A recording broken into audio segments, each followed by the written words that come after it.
Ay marami po dito. Okay? Ang Panginoon kumikilos sa kanilang buhay.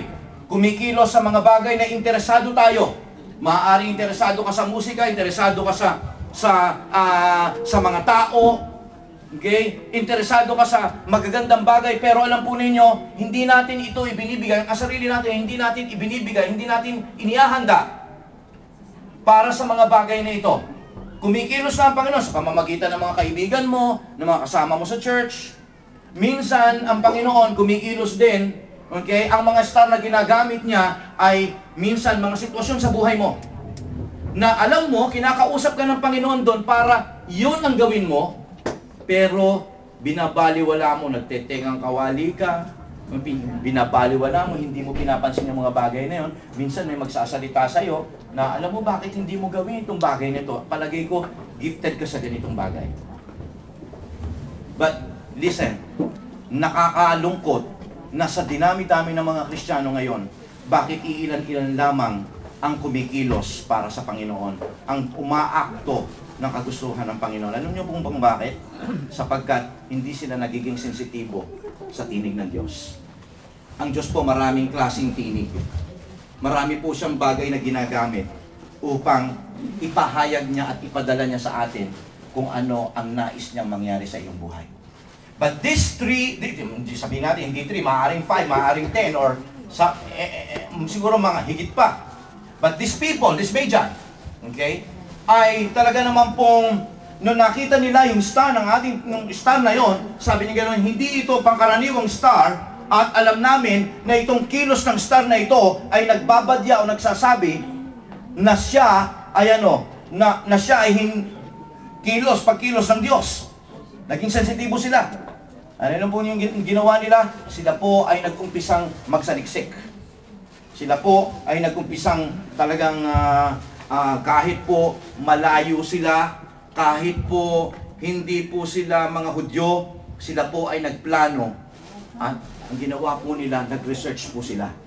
Mga anak ng Diyos, kung ikaw ay nagnanasa maging sensitibo sa Panginoon, okay, I'm sorry, kung ikaw ay nagnanasa maging wise, okay, maging wise man, maging wise woman, okay, maging kagaya po tayo nawa ng mga Magi, they were sensitive to God's move. Amen? Kumikilos ang Panginoon minsan sa inyo. Minsan nagpapakahayag siya sa panaginip mo. Minsan kumikilos siya sa pamamagitan ng iyong anak o ng iyong asawa. Okay? Minsan sa kaibigan mo.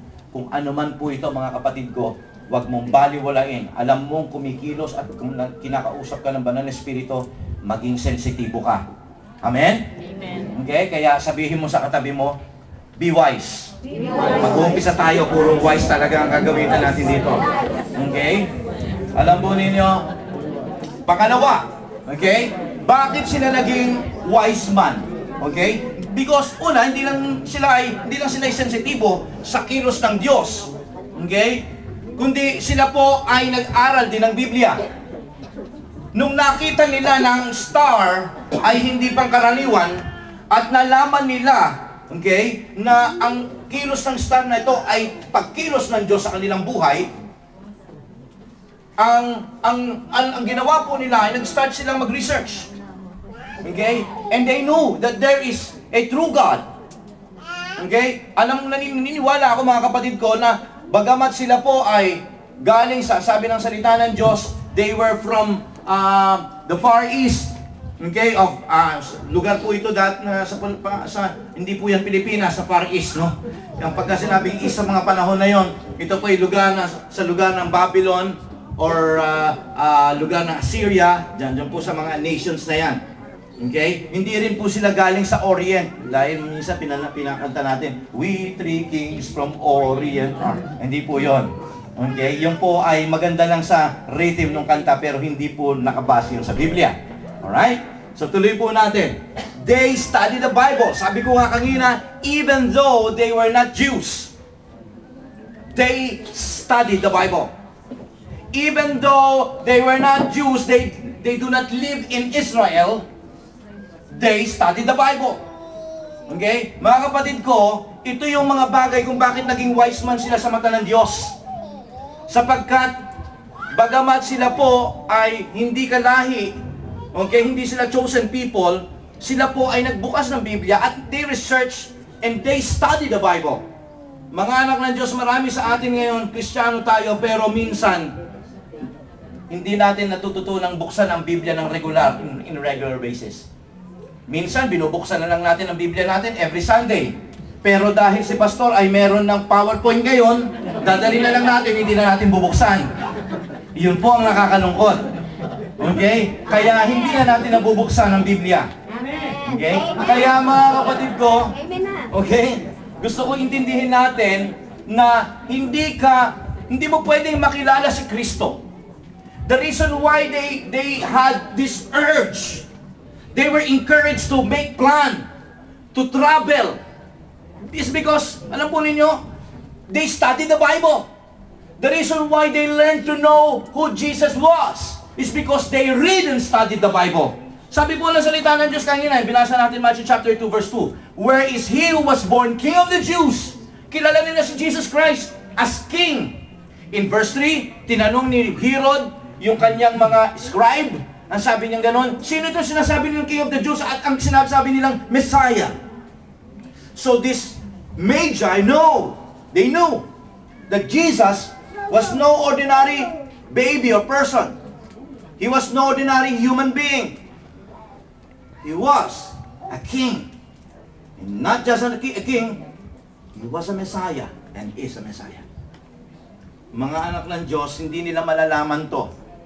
Ang nakakalungkot nga, preaching ko nga last Sunday, hindi ko lang po nasabi rito, yung pong mga scribe, kilala nila, tinanong kasi ni Herodes, saan ba siya makikita, saan siya ipapanganak. Alam ng mga scribe, binuksan nila ang Biblia, nakita nila sa Bethlehem, sa lugar ng Judah.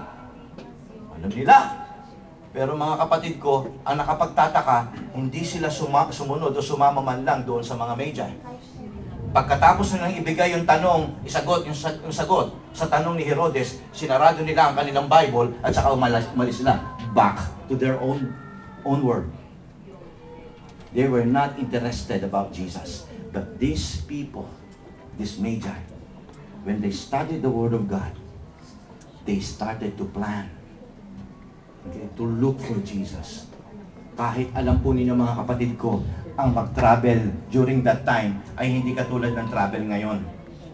Okay? Ngayon, pagka sinabing ikaw ay jet setter o ikaw ay nagta-travel madalas, wow, sosyal ka. Okay? Sa panahon po nila, kapag sinabing ikaw ay nagta-travel, it's like you're punishing your body. Sapagkat wala pong aircon noon, wala pong magagandang mga trains noon, mga bullet trains or kotse, walang anuman po doon na masarap sa pagta-travel. Actually, kapag ikaw nga ay nagta-travel with your merchandise, talagang isa sa pinakamahirap na trabaho yun. People would like to be a shepherd rather than to be a merchandiser. Masakit sa katawan, sa gitna ng araw. Okay? At saka po, hindi rin po, sino po ba rito nakasakay na sa kabayo? Okay? Pagka ikaw ay sumakay sa kabayo, okay, naranasan ko na po yan, nung pumunta po kami ng Baguio noon, sa kalahating araw po namin pagkangabayo, nung gabi para akong binugbog. Para akong nag-jackhammer. Dahil talaga namang nakalog yung buo kong katawan. Totoo po yun, mga kapatid ko. It's not good, hindi naman sabihin natin not good, pero hindi masarap ang magbiyahe. Lalo na kung ikaw